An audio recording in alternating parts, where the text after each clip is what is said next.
Bienvenue sur la chaîne. Rose.1988. Likez, abonnez-vous à la chaîne pour ne pas manquer les histoires intéressantes. Mon fils m'a crié dessus parce que j'avais récupéré son enfant en retard alors que j'étais dans un accident bientôt, je l'ai fait taire. Quand j'étais coincée dans cet ascenseur, je pensais que j'allais mourir, mais ce qui m'étouffait le plus, ce n'était pas l'espace confiné, c'était ma propre maison. Je m'attendais à de la préoccupation, mais tout ce que j'ai reçu ce sont des accusations, de l'indifférence et du négligence. J'ai passé toute ma vie à travailler sans relâche, et pourtant, mon mari Karl me traite comme si je n'existais pas. Mon fils Ryan ne fait que me critiquer, ma belle-fille Lucia me voit comme une babysitter gratuite, même mon petit-fils Alex me regarde avec mépris. Et à ce moment-là, j'ai enfin compris que je n'étais rien dans cette maison. La partie la plus cruelle, quand j'étais au bord de la mort, c'est qu'il n'en avait même rien à faire pendant que j'étais coincée.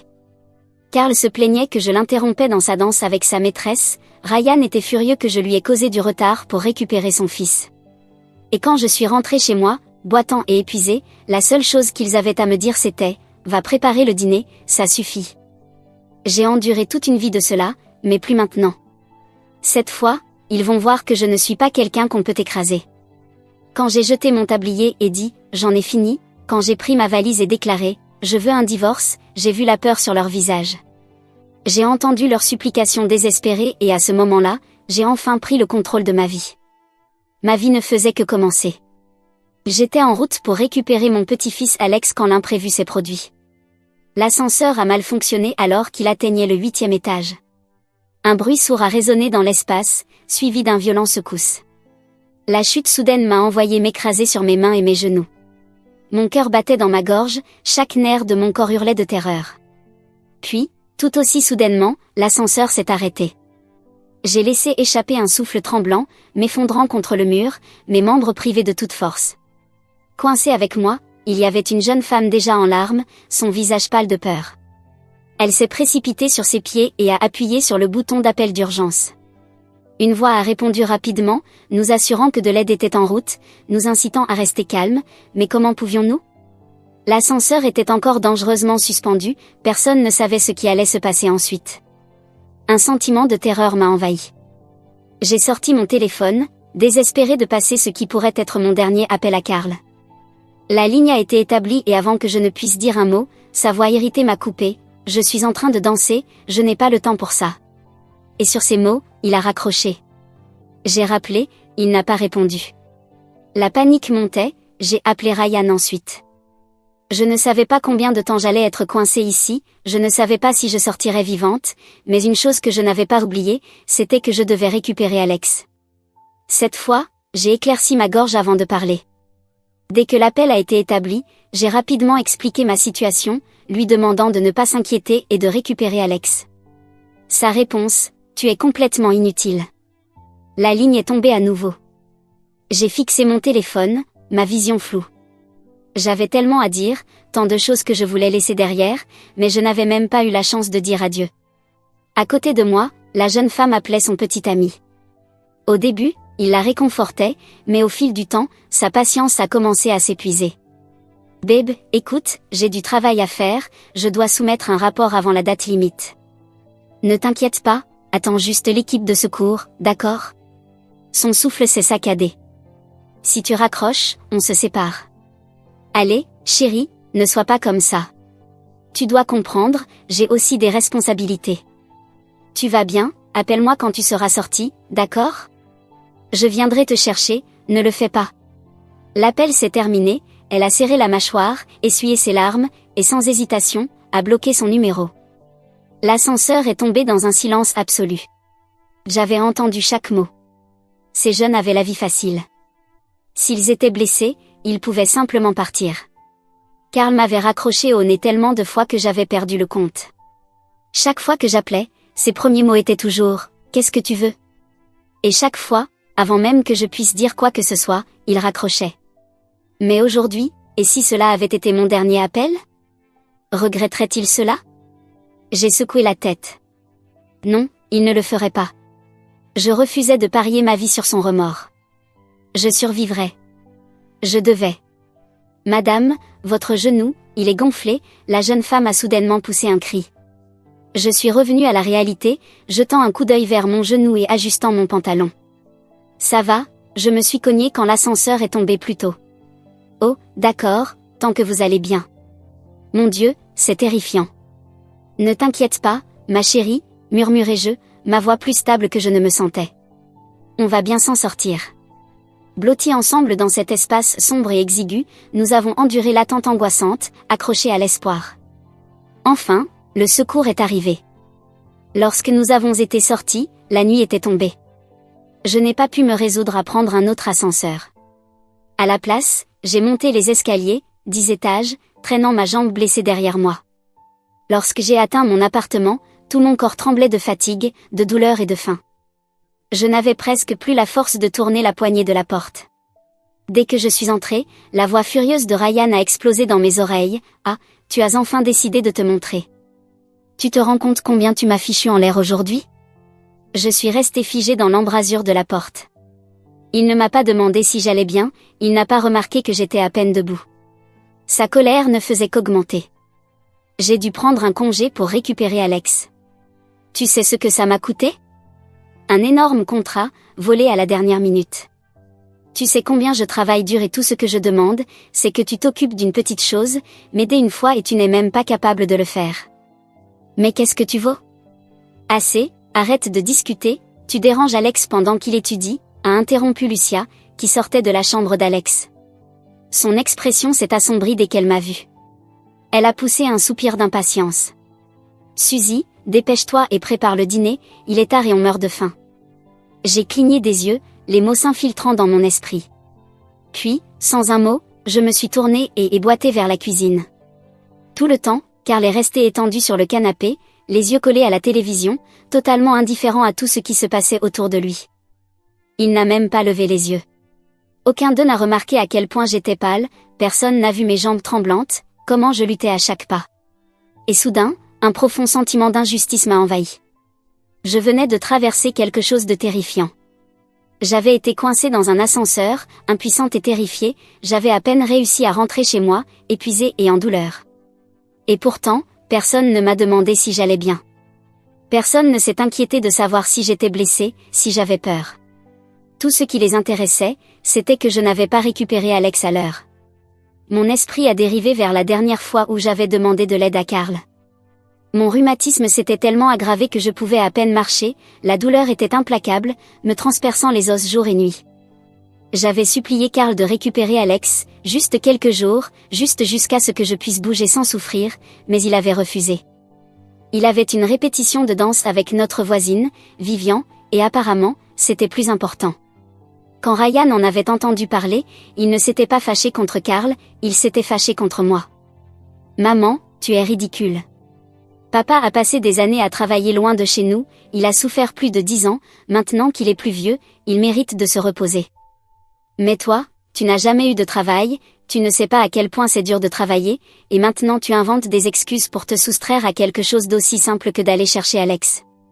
C'est au-delà de l'égoïsme. » Alors, j'ai serré les dents et j'ai continué, j'ai enduré la douleur, j'ai boité à chaque sortie scolaire, me poussant jusqu'à ce que je n'ai plus rien. Mais cette fois, j'avais été coincée dans un ascenseur, je ne pouvais physiquement pas être là, et Ryan, lui, n'a jamais pensé à demander de l'aide à son père. Il savait où était Karl, il savait que Karl était en train de danser avec sa maîtresse, et pourtant il préférait prendre du temps libre au travail plutôt que de demander à Karl de remplacer, car dans cette maison, Karl était intouchable et moi, j'étais rien de plus qu'une domestique, une servante qui avait tout sacrifié pour cette famille, pour être traitée comme si je ne valais rien. Un nœud s'est formé dans ma gorge, mes yeux brûlants de larmes non versées.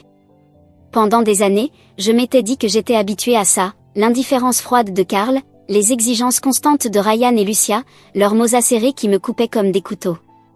Je pensais avoir appris à vivre avec. Mais ce soir-là, quelque chose a changé.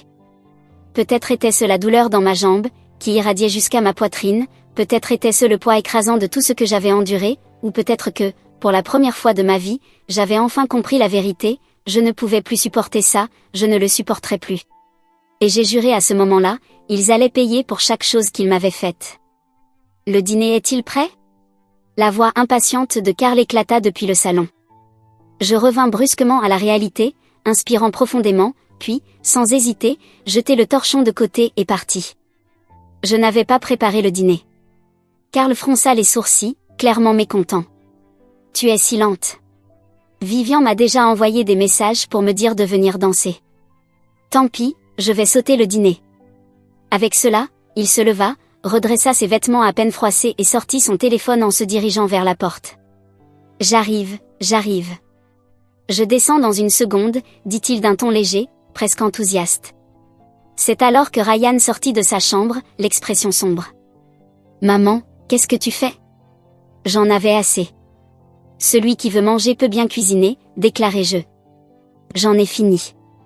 Lucia, qui était affalée sur le canapé en train de regarder la télé, leva la tête brusquement. Sa voix devint aigre. Suzy, c'est quoi cette crise de colère? Tu ne te soucies même pas de ton petit-fils. Alex dit qu'il a faim depuis des lustres. Je ricanai. Et personne ici n'a pensé à se lever pour faire à manger? Tout ce que vous savez faire, c'est rester là et exiger. Lucia souffla, les bras croisés. On ne sait pas cuisiner. La colère de Ryan monta d'un cran. Bon sang, ce n'est qu'un repas. Tu es vraiment en train de nous faire du chantage à cause de ça? Lucia attrapa Alex. On mange dehors ce soir. Elle me lança un regard noir avant de disparaître dans la chambre d'Alex. Quelques instants plus tard, elle ressortit, prenant sa main et élevant la voix juste assez pour que je l'entende. Allez Alex, on va dans ton restaurant préféré ce soir. Le visage d'Alex s'illumina d'excitation. Il sauta presque de joie. Oui, enfin. En passant près de moi, il fit une moue et tira la langue, un défi délibéré. Je vais manger de la bonne nourriture avec maman et papa, et toi, tu n'es pas invité.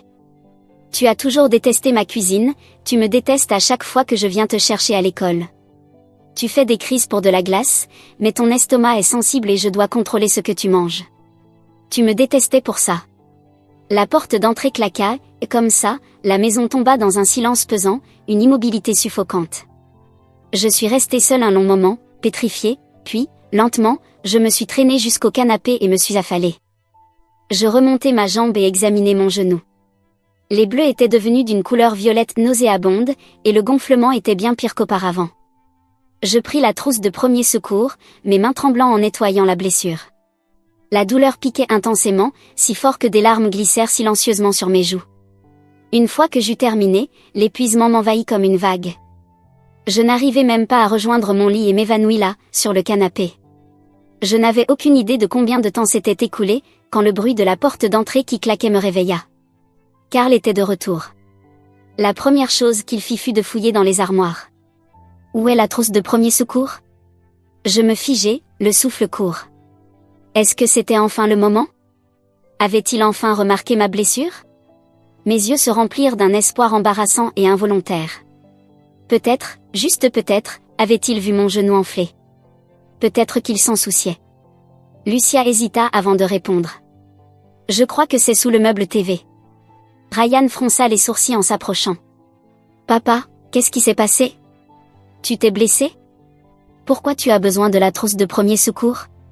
La réponse de Karl fut décontractée, presque désinvolte. Oh, ce n'est pas pour moi. Vivian s'est tordu la cheville pendant qu'on dansait. C'est bien gonflé, ça avait l'air douloureux. À cet instant, c'était comme si un seau d'eau glacée m'avait été versé sur la tête. Tous ces espoirs fous s'évaporèrent. Je n'aurais pas dû espérer. Ce petit éclat de chaleur que j'avais ressenti se brisa comme un verre fragile glissant de mes mains et se brisant en 1000 morceaux sur le sol. Un froid glacial se répandit en moi, envahissant mes os. C'était comme si je tombais dans un abîme glacé. Karl attrapa la trousse de premier secours et fonça vers la porte, comme si chaque seconde d'attente pour Vivian était une agonie. Puis, juste au moment où il atteignait la sortie, il s'arrêta, se tourna, sans la moindre hésitation, me donna un ordre. Fais une soupe de poulet demain. Une grande quantité. Je vais l'emmener à Vivian. Elle vit seule et, maintenant qu'elle s'est blessée, elle ne pourra pas cuisiner. Et avec cela, il sortit sans même se retourner.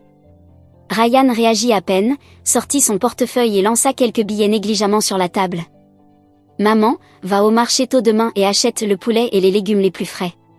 Après avoir déposé Alex à l'école, commence à faire cuire la soupe, laisse-la mijoter plus longtemps, ça aura meilleur goût comme ça.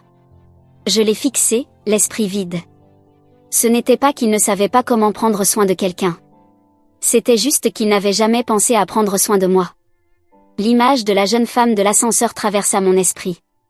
Elle avait été ignorée par son petit ami, immédiatement, elle avait choisi de partir. Et moi?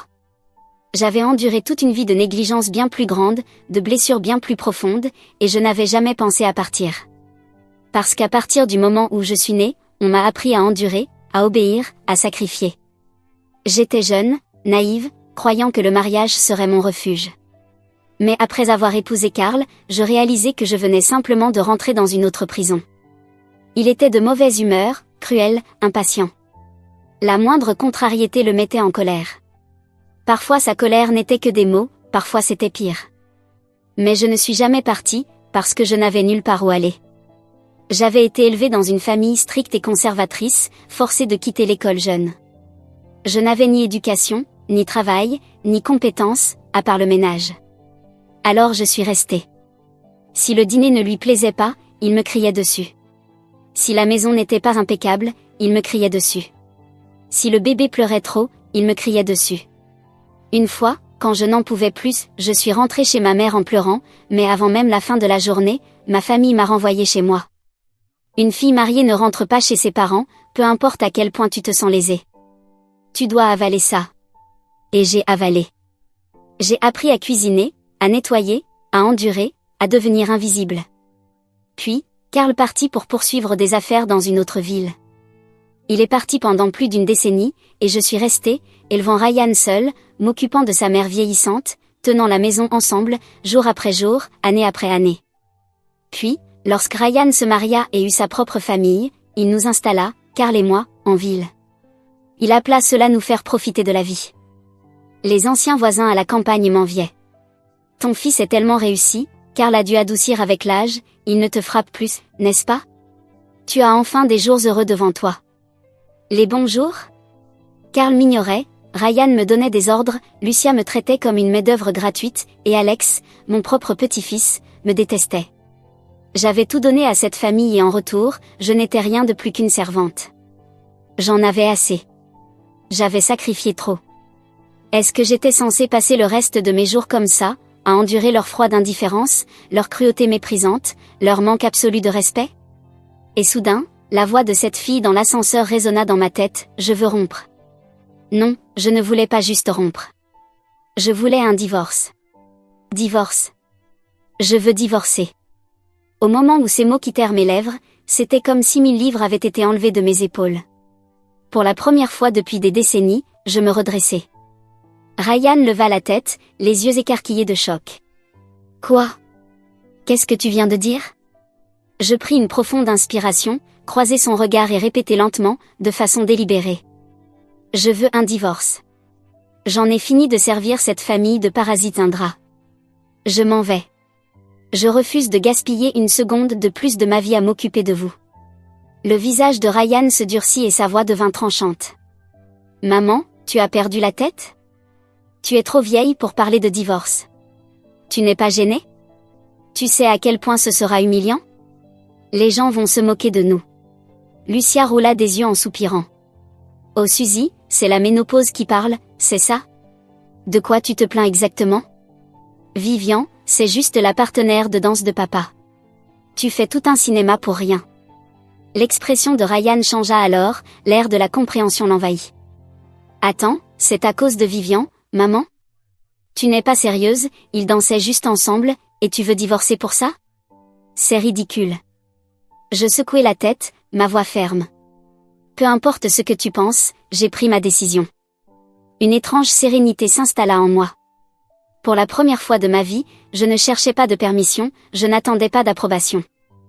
J'avais passé une vie entière à réprimer mes besoins. Plus maintenant. Mon cœur battait fort, non pas de peur, mais d'exaltation. Jamais je ne m'étais sentie aussi vivante. Je me retournai, attrapai mon téléphone et composai le numéro de Karl. La ligne se connecta. Il ne prit même pas la peine de me saluer. Quoi encore, lança-t-il, impatient comme toujours. Je n'eus à peine le temps de parler qu'il raccrocha, ne me laissant même pas l'occasion d'en dire davantage. Parfait. Un rire amer monta dans ma gorge alors que je me tournais et m'avançais vers ma chambre. J'attrapai une valise et commençai à faire mes valises. Ryan réalisa enfin que j'étais sérieuse. Son visage se tordit de panique, et il chercha son téléphone, ses mains tremblant alors qu'il composait le numéro de Karl. « Papa, il faut que tu rentres à la maison. Maman a perdu la tête, elle veut divorcer. » En faisant mes bagages, je réalisais combien je possédais peu de choses. J'avais passé toute ma vie à économiser, à sacrifier, ne m'offrant jamais rien. Et maintenant, en me tenant ici, prête à partir, il me frappait qu'après toutes ces décennies, tout ce que j'avais à mon nom était quelques vêtements usés et décolorés. Je fermai les yeux, avalant la boule amère dans ma gorge. Du chevet, je sortis mon livret de banque et mes documents personnels, les fourrant dans mon sac de voyage avec mes vêtements. Quand je fermai la fermeture éclair de la valise, il restait encore un grand vide à l'intérieur. C'était tout ce que j'avais, toute ma vie réduite à une valise à moitié remplie. Une fois mes bagages prêts, Ryan se tint dans l'embrasure de la porte, les bras croisés, un sourire moqueur aux lèvres. « Quand est-ce que Karl rentre ?» demandai-je, connaissant déjà la réponse. Ryan haussait les épaules, feignant l'indifférence. « Aucune idée. Vivian a besoin de lui en ce moment, il ne peut pas la laisser seule. » Mes poings se serrèrent. Ryan cliqua de la langue. « Allez, maman, arrête ton numéro. Ce cinéma, c'est juste un coup désespéré pour ramener papa de chez Vivian, non ?» Son regard était empli de mépris. « Maman, regarde-toi. Tu n'es plus une jeune fille qui se bat pour attirer l'attention d'un amant. Tu te rends compte à quel point tu es pathétique ?» Je le fixai. C'était mon fils, un enfant que j'avais élevé de mes propres mains, un garçon qui avait autrefois été si doux, si gentil. Non, je ne le reconnaissais plus du tout. Mais Ryan n'avait pas fini. Ses paroles devinrent plus acerbes, chaque mot un poignard. « Maman, tu exagères sérieusement. Ils sont vieux tous les deux, qu'est-ce qui pourrait bien se passer ? Tu es vraiment en train de faire tout un cinéma pour ça ? Vivian vient de perdre son mari, ses enfants vivent loin, elle est seule. C'est normal que les voisins s'entraident. » Il expira bruyamment, comme s'il était le seul raisonnable dans la pièce. « Et franchement, tu devrais être reconnaissante. Tu sais combien de gens aimeraient que leurs enfants les accueillent et prennent soin d'eux ? Et toi, tu fais une crise pour rien. » Son ton devint condescendant. « Allez, maman, c'est bon, arrête. C'est embarrassant. » Je n'en pouvais plus d'entendre ça. Mon corps bougea avant même que je ne réfléchisse. Petit con, ma paume rencontra son visage avec un bruit sec. Le bruit du gifle résonna dans la pièce. Ryan chancela en arrière, les yeux écarquillés de surprise. Je laissai échapper un rire froid, sans joie. Je fis un pas en avant, le regardant dans les yeux.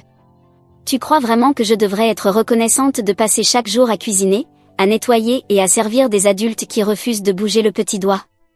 Tu crois que je devrais être reconnaissante de traîner mes jambes douloureuses pour aller chercher Alex à l'école, pour ensuite revenir à la maison et vous servir le dîner comme une putain de domestique ? Tu crois vraiment que je devrais être reconnaissante d'avoir failli mourir dans un ascenseur, juste pour revenir à la maison et me faire engueuler parce que je t'ai dérangé ? » Je crachai sur le sol. « Reconnaissante ? Ma vie entière, vous m'avez saigné à blanc pendant des années et vous croyez encore que je vous dois quelque chose ? Vous croyez vraiment que je dois continuer à être votre servante ? Continuez à rêver. » Ryan se toucha la joue rouge de ma gifle, son expression se tordant en une grimace de haine. C'était la première fois que je lui mettais la main dessus, et pourtant, après tout ce que j'avais fait pour lui, tout ce que j'avais sacrifié pour lui, c'était ce qu'il fallait pour enfin provoquer une réaction. Pas de l'amour, pas de culpabilité, juste de la haine. Quelle tragédie, quelle honteusement pathétique tragédie. La colère de Ryan explosa. Sa voix monta, tremblant de fureur. « Qu'est-ce que tu as bien pu faire pour moi, à part cuisiner et garder les enfants ?» Il se tourna vers la fenêtre, pointant la ville du doigt. « Regarde mes amis, regarde leurs parents. Chacun d'eux aide leurs enfants à acheter une maison, une voiture, quelque chose. » Ses dents serrées, sa voix pleine de venin. « Mais toi ?»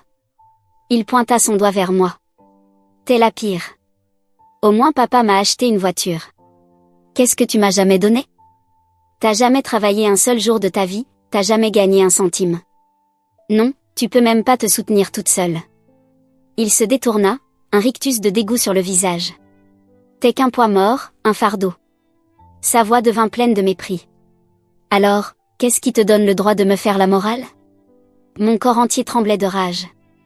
J'avais levé la main, et je lui avais donné une nouvelle gifle. Sale ingrat. Sa tête se tourna violemment, ses yeux écarquillés de stupéfaction. Mais je m'en fichais. Une vie entière de colère réprimée, de douleur enfouie et de souffrance silencieuse éclata tout d'un coup. Tu étais tout le temps malade quand tu étais petit, toujours à l'hôpital, et ta grand-mère disait que tu étais un fardeau, un gaspillage d'argent. Elle refusait de payer pour tes soins. Tu te souviens de qui te portait sur son dos, courant de porte en porte pour quémander de l'argent aux voisins, juste pour que tu puisses recevoir les soins médicaux dont tu avais besoin? C'était moi. Et maintenant, tu te tiens là et tu me regardes de haut parce que je n'ai pas de travail, parce que je ne gagne pas d'argent.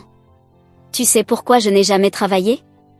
Quand tu avais 3 ans, la sœur de Karl m'a dit d'envoyer Alex vivre chez sa grand-mère pour qu'elle me mène à la ville, pour gagner ma vie. Mais comment j'aurais pu? Ta grand-mère te traitait comme une nuisance. Elle te donnait à peine à manger. Si je t'avais laissé chez elle, tu n'aurais pas survécu. Et maintenant, tu oses m'appeler un fardeau?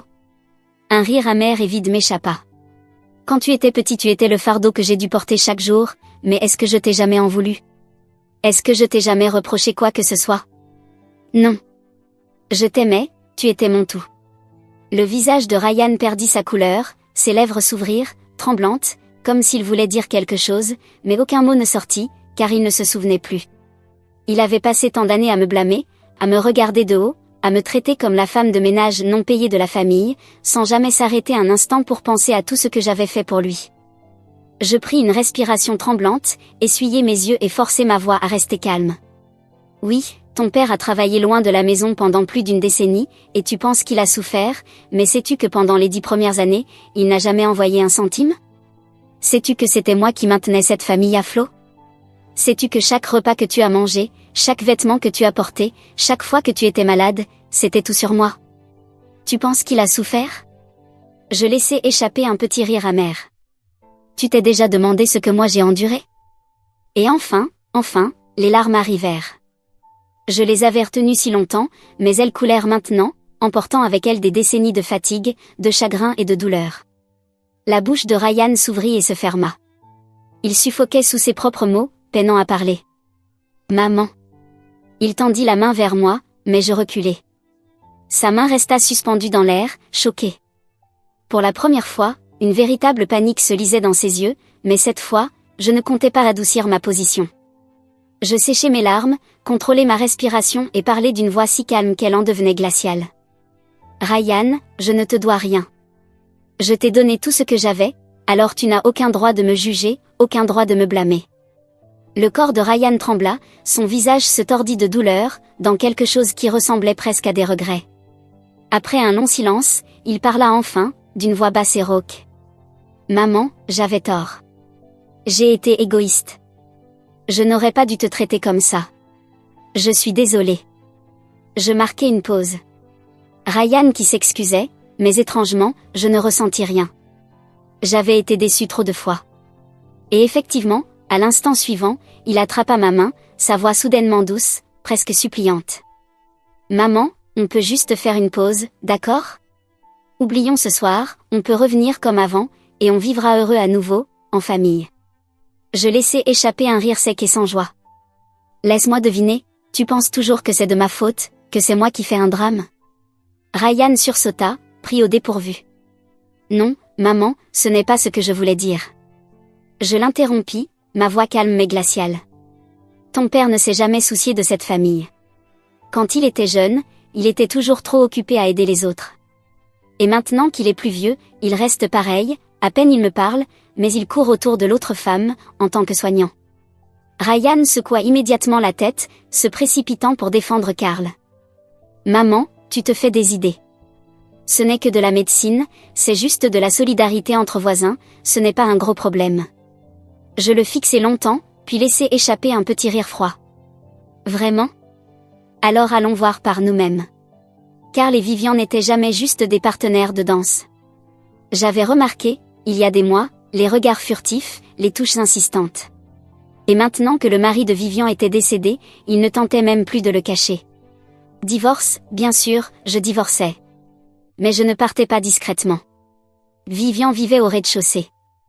Alors que je regardais par sa fenêtre du sol au plafond, j'étais confrontée à une scène si dégoûtante d'intimité que j'aurais presque éclaté de rire.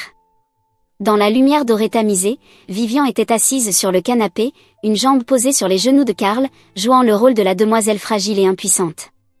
Karl, à genoux devant elle, appliquait soigneusement de la médecine sur sa cheville, comme s'il manipulait un artefact précieux.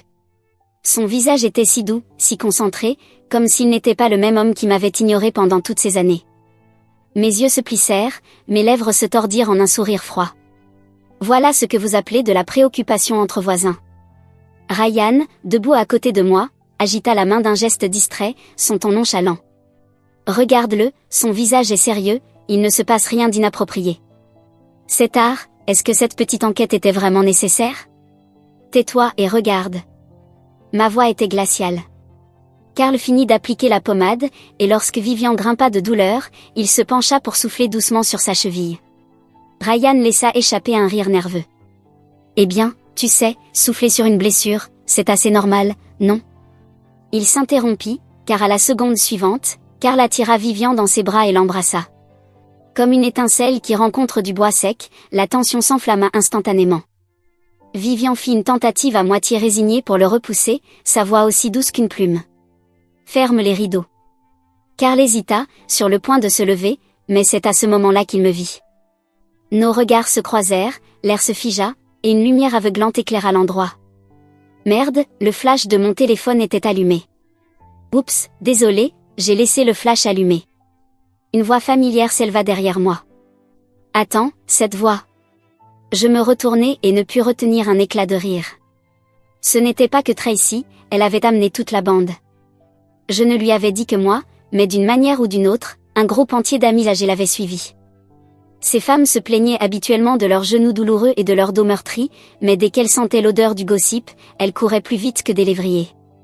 7 d'entre elles, alignées parfaitement, caméra prête. À l'intérieur, Vivian hurla et poussa Karl de dessus elle avec exactement le même pied qu'elle prétendait être trop blessée pour marcher. Parfait.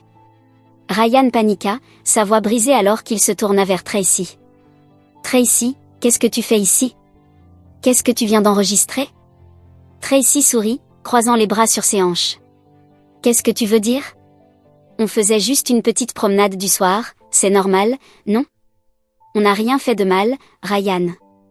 Ryan, perdant complètement son calme, se jeta vers son téléphone. Laisse-moi voir ça, tu ne peux pas juste enregistrer des gens.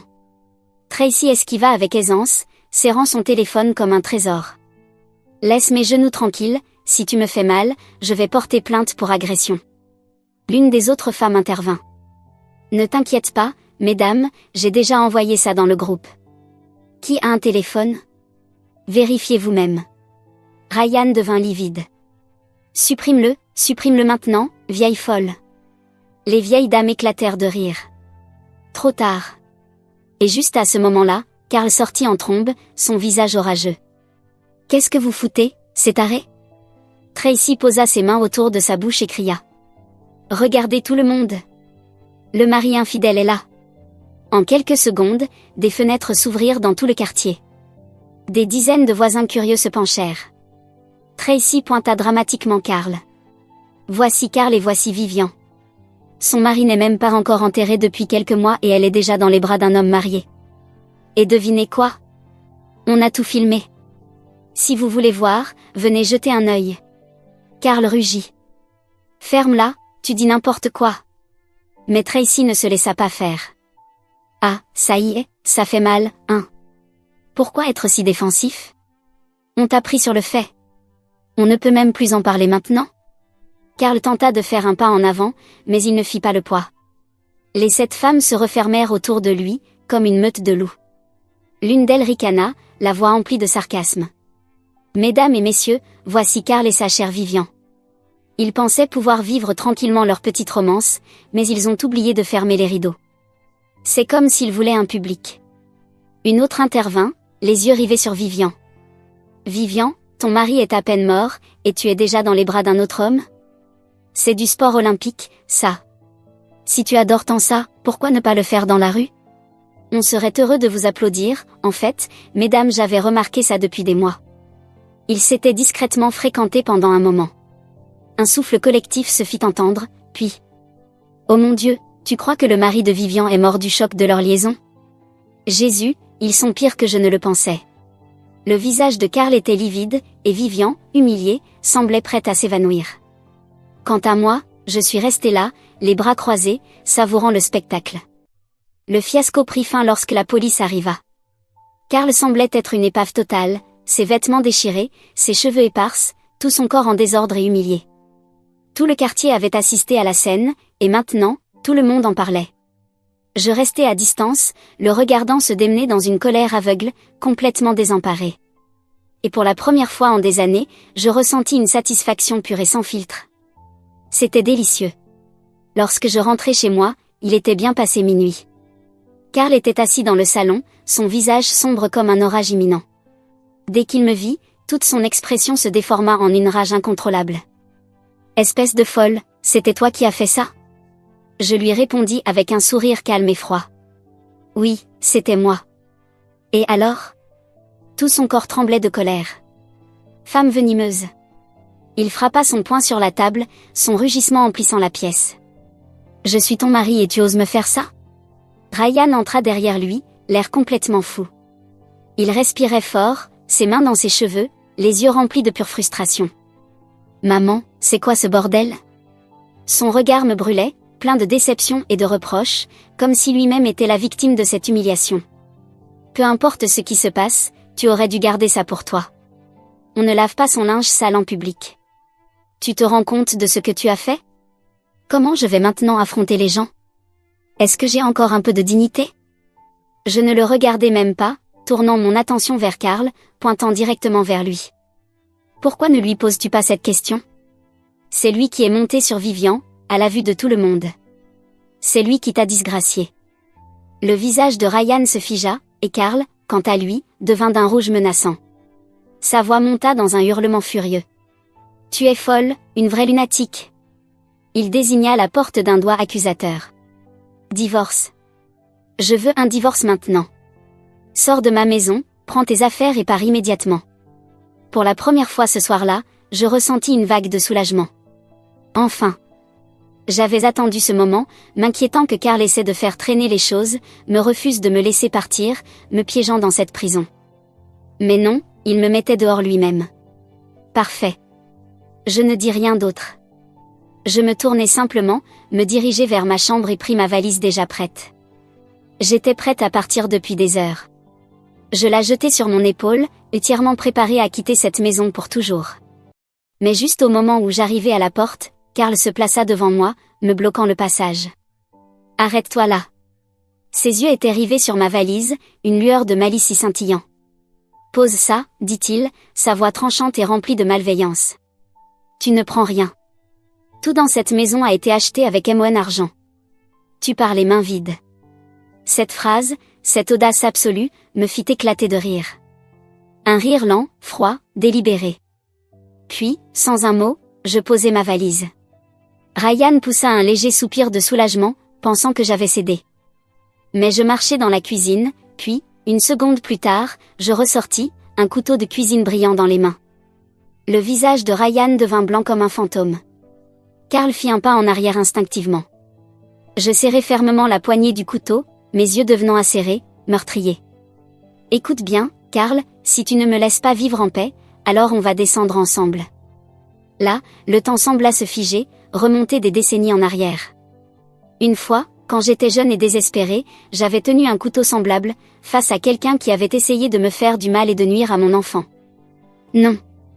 Je me tenais chez moi, armée contre ma soi-disant famille. Ryan paniqua, se jetant entre nous, sa voix tremblante. « Maman, calme-toi, on peut discuter, ne fais pas de folie, calme-toi. » Je levai légèrement le couteau, juste assez pour que la lame capte la lumière. Vous pensiez tous que j'étais juste un sac de frappe? Vous pensiez que parce que j'ai passé une vie à endurer ça, je n'allais jamais me défendre? Même une figurine en argile a du feu en elle. Vous m'avez tous poussé trop loin. Karl commença enfin à montrer de la peur, reculant encore. Il marmonnait des jurons, mais sa voix n'était plus aussi forte qu'avant. Vieille folle. Je plissai les yeux, ma voix basse, glaciale et tranchante. Je n'ai pas de maîtresse chez qui me réfugier. Je n'ai rien à perdre. Alors, si tu penses pouvoir continuer à me pousser, tu ferais bien de dormir avec un œil ouvert. Le visage de Karl perdit toute couleur. Il retint son souffle, ses mains serrant et desserrant ses côtés. Il essaya de paraître dur, mais la terreur dans ses yeux était indéniable. Pars. Prends ta putain de valise et va-t'en. Ryan se tenait là, sidéré, son expression difficile à lire. Il frappa du pied, sa frustration débordant. Maman, pourquoi ça a dû en arriver là? Pourquoi avoir poussé les choses aussi loin? Je tournai vers lui, ma voix calme et ferme. Parce que vous m'avez tous poussé en premier. Et avec cela, je franchis la porte et ne me retournai jamais. Après mon divorce avec Karl, il n'a pas tardé à tenter de m'humilier. Le lendemain même, il amena Vivian chez nous, comme si de rien n'était. Pas seulement ça, mais ils avaient prévu de donner une grande fête, comme s'ils célébraient un putain de mariage. Mais leur joie ne dura pas longtemps. Le matin suivant, j'embauchai quelqu'un pour laisser un message spécial devant leur porte. Un bénédicité bien public, et les résultats furent immédiats. Vivian vit mon petit cadeau et cria si fort que tout le quartier se tourna pour regarder la scène. En une demi-heure, ils annulaient la fête. Ils n'osèrent même pas sortir. Mais bien sûr, pour consoler sa précieuse Vivian, Karl alla embaucher une domestique pour s'assurer qu'elle n'ait jamais à lever le petit doigt. Maintenant, Vivian était véritablement devenue la reine de la maison. Je passais le reste de la journée au téléphone avec mes anciennes amies, papotant et riant. Certaines se sentaient désolées pour moi, disant que c'était dommage que ces deux salauds s'en sortent si facilement. Tracy, bien sûr, était la plus enragée. Si j'étais toi, je n'aurais pas abandonné la maison aussi facilement. Je serais restée juste pour l'embêter pour le reste de sa misérable vie. Ces mots me firent sourire. Qui va vraiment souffrir à la fin? Mais honnêtement, pourquoi gaspiller ma vie avec Karl? J'avais de meilleures choses à faire. Puis Tracy m'envoya un autre message. Suzy, pourquoi ne viens-tu pas vivre dans ma vieille maison? Je n'y retournerai jamais, elle est juste vide de toute façon. Je savais qu'elle avait de bonnes intentions, mais j'insistais pour payer un loyer. Après quelques échanges, elle céda et accepta un montant symbolique, juste pour alléger ma conscience. Et c'est ainsi que je laissai derrière moi l'endroit qui m'avait suffoqué pendant des années, et recommençai à zéro. La vieille maison de Tracy se trouvait dans une petite ville tranquille, entourée de paysages à couper le souffle. Le premier jour, je nettoyai la maison de fond en comble, pris même le temps de labourer un petit coin de terre près du jardin, prévoyant d'aller au marché le lendemain pour acheter des fleurs et des graines de légumes. À la fin de la journée, tout mon corps me faisait mal, mais pour la première fois, c'était une douleur agréable, celle du travail bien fait. Cette nuit-là, je dormis mieux que je ne l'avais fait depuis des années. Le lendemain matin, j'ouvris les yeux, jetai un coup d'œil au ciel, puis me levai d'un bond. Merde, je suis en retard. Il faut que je réveille Alex, il va être en retard pour l'école. Je me précipitai vers la cuisine, prête à préparer le petit déjeuner, mais soudain, je m'arrêtai. Attends, où suis-je? Je regardai autour de moi, me rendant compte lentement. Je n'ai plus à emmener Alex à l'école. J'étais libre. Vraiment, complètement, enfin libre. Pendant des années, les matins avaient été une bataille quotidienne. Alex refusait de se lever, je râlais, il traînait les pieds, on n'arrivait à l'école qu'au dernier moment, juste avant la sonnerie. Moi, je n'avais même pas le temps de respirer, toujours épuisé, toujours pressé, toujours au bout du rouleau. Mais maintenant, je pouvais ralentir. Et pour une raison que je ne comprenais pas, cette prise de conscience me donna envie de pleurer. Il ne fallut pas longtemps pour que je m'habitue à ma nouvelle vie, m'occuper des fleurs, faire pousser des légumes, profiter du soleil. Mes journées étaient paisibles et tranquilles. Puis Linda arriva, ma nouvelle voisine. Elle avait à peu près mon âge, étrangement, elle semblait toujours apparaître juste quand je cuisinais. Un jour, elle s'approcha de ma porte, agissant comme si de rien n'était, et annonça. « Suzy, je ne sais pas cuisiner, ça te dérange si je joins mes repas au tien? » Je paierai les courses. Je ne refusais pas cuisiner pour deux n'était pas tellement différent que cuisiner pour une seule personne. Et, honnêtement, c'était agréable d'avoir de la compagnie. Rapidement, nous devenions inséparables. Linda était audacieuse, drôle, et totalement sans filtre. Chaque soir, après le dîner, nous partions en longue promenade, riant et bavardant comme deux vieilles complices. La vie était parfaite, jusqu'à aujourd'hui. Mon téléphone sonna. C'était Ryan. Je fronçai les sourcils, hésitai un instant, puis répondis. Maman. Sa voix était étouffée par l'émotion, pleine de regret. Tu peux revenir? Il tremblait en parlant, comme s'il allait pleurer. Je marquai une pause. J'éclatai de rire. Je n'étais pas surprise de voir le nom de Ryan s'afficher sur mon téléphone. Tracy m'avait déjà tout raconté. Depuis mon départ, leur vie était devenue un véritable chaos. Lucia et Ryan se battaient constamment, et la source de leur dispute était l'argent, l'hypothèque, les paiements de la voiture, les leçons de piano coûteuses d'Alex. Tout cela les étouffait. Et maintenant, en plus de tout ça, ils devaient financer la précieuse domestique de Karl pour Vivian. Lucia n'en pouvait plus et suggéra que Vivian commence à faire sa part, puisqu'elle était désormais la nouvelle femme de Karl. Mais Vivian, une femme au foyer, une soigneuse, n'a tenu qu'1 jour avant de se tordre la cheville en lavant le sol, et passa 5 jours à se reposer au lit. Karl, dévasté, la vénérait et ne cessait de la servir. Lucia, au bord de l'effondrement, n'osait pas s'en prendre à Karl, alors elle s'en prit à la domestique. La pauvre femme ne tint que quelques jours avant de craquer, emportant ses affaires et jurant dans la rue. « Vous êtes une malédiction. Je n'ai jamais vu une famille aussi toxique que la vôtre. » La nouvelle se répandit rapidement, et bientôt tout le quartier évitait la famille de Karl comme la peste. Sans domestique, la responsabilité de récupérer Alex retomba sur Vivian. Mais est-ce qu'elle s'en souciait vraiment? Bien sûr que non, il n'était même pas son petit-fils. En fait, elle en voulait toujours à Lucia, alors elle décida d'utiliser Alex pour se venger. Un jour, elle l'encouragea à manger 5 cuisses de poulet frites et 3 glaces en une seule fois. Cette nuit-là, il se retrouva aux urgences, replié sur lui-même, hurlant de douleur sur le lit d'hôpital avant d'être emmené en chirurgie. Lucia, en apprenant ce qui s'était passé, perdit complètement le contrôle. Elle se disputa violemment avec Vivian à l'hôpital. Aucune d'elles n'a voulu céder. Elle criait si fort que même les infirmières n'osaient pas intervenir. Karl, paniqué, tenta de les séparer, mais dans la confusion, Vivian le poussa, et il dévala les escaliers, se cassant la jambe. Cette nuit-là, leur « famille heureuse » se brisa définitivement. Karl, désormais coincé dans un fauteuil roulant, fulminait de haine, lançant des regards furieux à Vivian. Quand Tracy m'a raconté tout ça hier soir, j'ai ri si fort que j'ai failli m'étouffer avec mon dessert.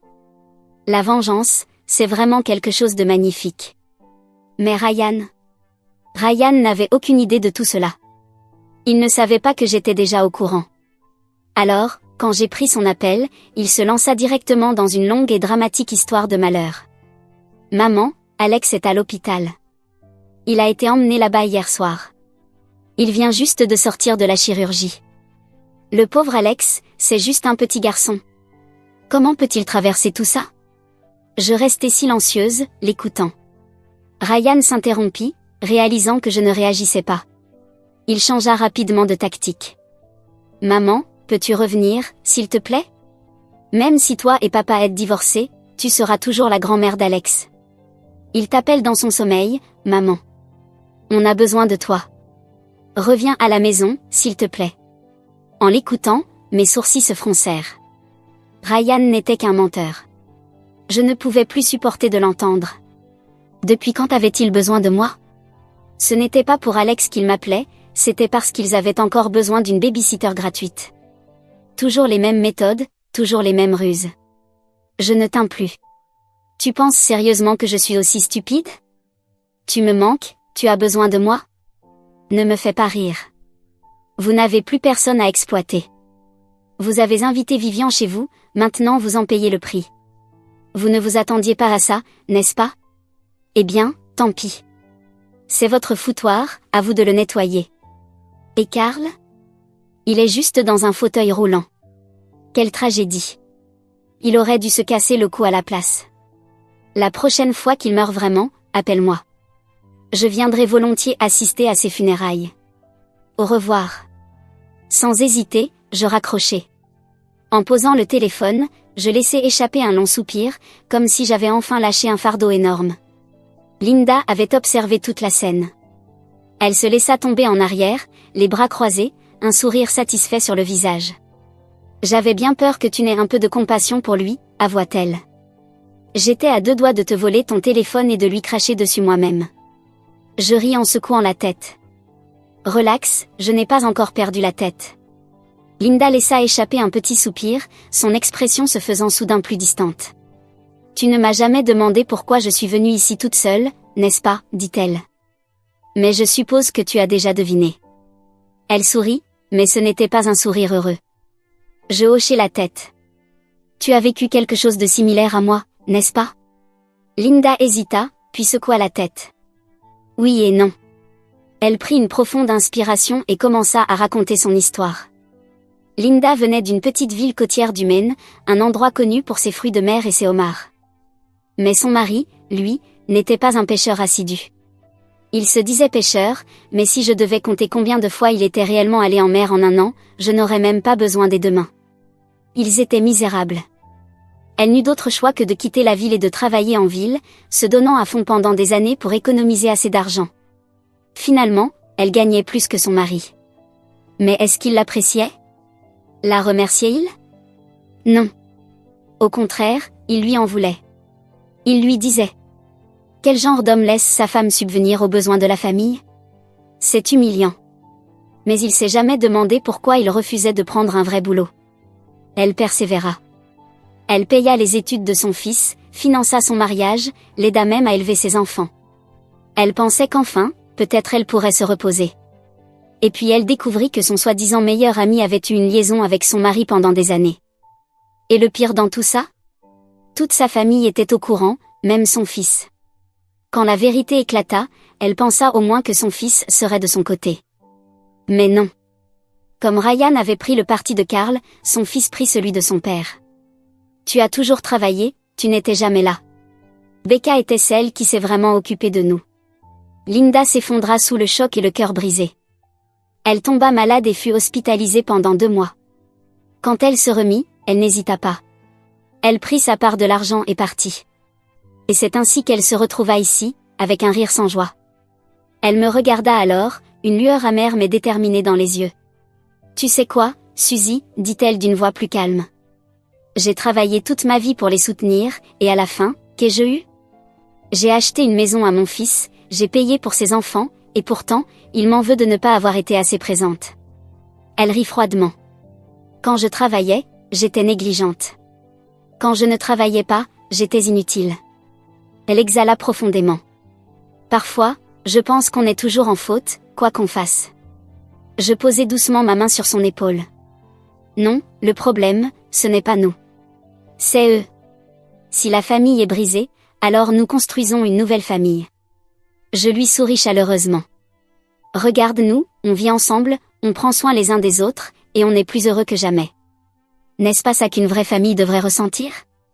Linda cligna des yeux, stupéfaite un instant, puis son expression s'éclaira. Tu as raison, on devrait vivre pour nous-mêmes. Puis soudain, ses yeux brillèrent d'excitation. Mais tu sais quoi, Suzy, nous avons assez reposé, il est temps de commencer à gagner de l'argent. Je fronçai les sourcils, prise au dépourvu. De l'argent? Linda acquiesça fermement. Tu es excellente en cuisine, pourquoi ne pas commencer une chaîne de cuisine? On filmerait tes recettes et les publierait en ligne. J'hésitais, incertaine. Les gens paient pour ça? Bien sûr, ne t'inquiète pas, j'ai déjà vérifié. Toi, tu cuisines, et moi, je m'occupe du reste. Elle me tapota l'épaule, rayonnante. J'ai vraiment un bon pressentiment à propos de ça. Et comme ça, nous nous lancions à fond. Linda était une véritable force de la nature. Dès qu'elle décidait quelque chose, elle passait à l'action rapidement. Moi, de mon côté, je n'y connaissais rien dans ce genre de travail. Alors, je l'écoutais, je suivais ses instructions et faisais ce qu'elle me disait. Pendant 1 mois, nous avons travaillé sans relâche. Et puis, ça arriva. Nos vidéos commencèrent à gagner en popularité. Les gens les adoraient. Puis arriva notre premier contrat de sponsoring rémunéré. Lorsque Linda me remit ma première part de revenus publicitaires, je fixai l'argent dans mes mains, envahi par une vague d'émotions, fierté, excitation, confiance. J'avais passé une vie à croire que je ne pourrais jamais gagner ma propre vie, mais maintenant, j'avais gagné de l'argent toute seule. Nous continuions à publier plus de vidéos, à développer notre audience, observant nos chiffres monter. Linda était aux anges, et moi, pour la première fois, je me sentais vraiment imparable. J'avais la sensation que les meilleurs jours de ma vie venaient tout juste de commencer. Juste quand ma vie commençait enfin à s'installer dans un rythme agréable, Ryan arriva sur le pas de ma porte. Il tomba à genoux, pleurant comme un enfant, le visage pâle et marqué, essayant désespérément de jouer la carte de la pitié. « Maman, tu me manques tellement. Depuis que tu es partie, toute la famille s'est effondrée. Je suis épuisée, j'ai perdu mon travail. Lucia et moi, on se dispute tous les jours et maintenant, elle menace de me divorcer. Elle a dit que si tu ne reviens pas, elle me quittera et emmènera Alex avec elle. Maman, je n'ai nulle part où aller. Tu m'as toujours aimé plus que les autres, n'est-ce pas? » Puis, arriva la plus grande blague de toutes. Papa aussi m'a dit que si tu revenais à la maison, il jette Vivian et se remarie avec toi. Maman, nous t'attendons tous. Je ne pus m'empêcher de rire. Quelle tentative pathétique et désespérée. Tracy m'avait déjà tout raconté. Leur maison était un vrai désastre. Vivian ne supportait pas le mauvais caractère de Carl et ses manières contrôlantes. Elle le suppliait de divorcer, mais Carl refusait de la laisser partir. Il l'insultait, la frappait, la forçait à s'occuper de lui, exigeant qu'elle le baigne, le nourrisse, comme il l'avait fait avec moi. Non, ils n'étaient rien de plus que deux prisonniers, coincés dans une guerre sans fin. Leur scène de cris secouait tout l'immeuble. C'était glorieux. Absolument glorieux. J'en avais fini de gaspiller mon souffle avec Ryan. Je me retournai, allai dans la cuisine, et ressortis avec un couteau de boucher. Je le fis tourner dans ma main, ma voix glaciale. « Sors de chez moi. » Ryan se figea. Il ne m'avait jamais vu comme ça. Mais maintenant, je n'étais plus la même. Je n'avais plus peur de rien. Et grâce à nos vidéos de cuisine, j'avais perfectionné mes compétences en maniement de couteau. Le visage de Ryan pâlit. Mais il refusa toujours de céder. « Je ne pars pas, insista-t-il, se montrant plus audacieux. J'ai perdu mon travail, l'hypothèque est en retard. Si je ne fais pas le paiement le mois prochain, la banque va saisir notre maison. Tu as deux options, viens avec moi ou donne-moi de l'argent. Parce que je ne pars pas sans rien. » Je plissai les yeux, le fixant un instant, puis, d'un geste vif, je lançai le couteau. Il se planta dans le cadre de la porte, à quelques centimètres de son oreille. Ryan laissa échapper un cri étouffé, reculant précipitamment. « Tu n'es toujours pas parti ?» demandai-je lentement, ma voix dangereusement calme. Ryan secoua frénétiquement la tête. « Je pars, calme-toi. » Et puis, comme un rat fuyant un incendie, il s'enfuit, n'osant même pas regarder en arrière. Mais le salaud n'avait pas fini. Selon Linda, il avait loué un motel pas cher en ville, déterminé à attendre que je craque. Il n'abandonnait pas. Et il n'était pas le seul. Le fils de Linda, même histoire. Il avait dépensé tout son argent et était revenu lui quémander encore plus. Nous nous regardâmes, dégoûtées toutes les deux. Puis Linda soupira, secoua la tête. « Suzy, on ne peut pas se cacher éternellement. » Je fronçai les sourcils. « Alors, que fait-on ?» Linda esquissa un sourire malicieux. « C'est simple, on disparaît. » Le matin suivant, avant l'aube, nous attrapâmes nos valises, nous dirigeâmes vers l'aéroport et disparûmes. Notre première destination, la Californie. Nous avions assez d'argent, nous en avions assez de travailler juste pour survivre. À partir de maintenant, nous vivions pour nous-mêmes. Ryan et Carl pouvaient bien les laisser pourrir pendant les prochaines années. Nous parcourûmes les États-Unis, des rues animées de New York à la beauté grandiose du Grand Canyon, des geysers de Yellowstone aux plages immaculées d'Hawaï. Dans nos vidéos, les choses évoluèrent. Ce n'était plus seulement de la cuisine. Maintenant, nous capturions la beauté de nos voyages, la richesse des différentes cultures, la joie de la vraie liberté. Nous n'avions pas de plan fixe, nous allions où nous voulions, filmions ce qui nous inspirait. Quand nous étions fatigués, nous prenions une pause. La vie était enfin la nôtre. Et le meilleur dans tout ça, c'est que nous n'étions pas seuls. Nos vidéos ont inspiré des milliers de personnes. Des emails affluaient. Je viens de quitter mon mari toxique grâce à vous. Pour la première fois depuis des années, je me sens vivante. Je pensais que ma vie était déjà tracée, à 60 ans. Vous m'avez montré qu'il n'est jamais trop tard pour recommencer. Merci, vous m'avez appris à m'aimer. En lisant ces mots, je souris. En arrière-plan, ma vieille vie semblait un lointain cauchemar. Un jour, je croyais qu'à 60 ans, une femme devait rester à la maison, servir sa famille et accepter silencieusement son destin. Mais maintenant, je savais mieux. Parce que tant que vous avez le courage de partir, il n'est jamais trop tard pour recommencer.